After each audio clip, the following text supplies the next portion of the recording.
It's not just financial. Don't forget, the current regulator can ban people from working. So you have an element of public shame, but an element of just not being able to work in that industry.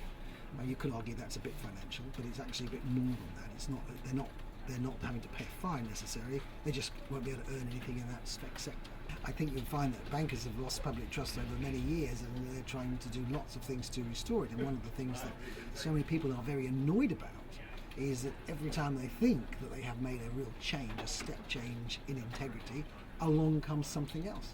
And I think you'll find that the LIBOR fixing that happened in 2012 was, to most decent people here, absolutely abhorrent. And that's what led to the Treasury Select Committee, which in turn led to further legislation and further changes. So whilst it's absolutely true, there's a number of scandals, is bad, we don't like them at all, what you do find is that the UK reacts to them and changes and adapts, so they try and reduce the likelihood of new ones coming. And that's why we see a whole raft of new legislation coming in to stop that happening again. I think you'll find it is as abhorrent to those who are in the industry as to those who are without the industry.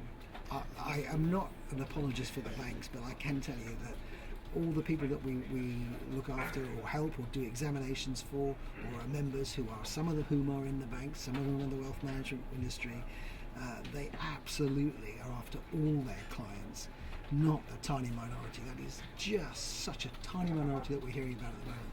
Most of the vast majority of the people look after ordinary people during the day, and that's their main focus.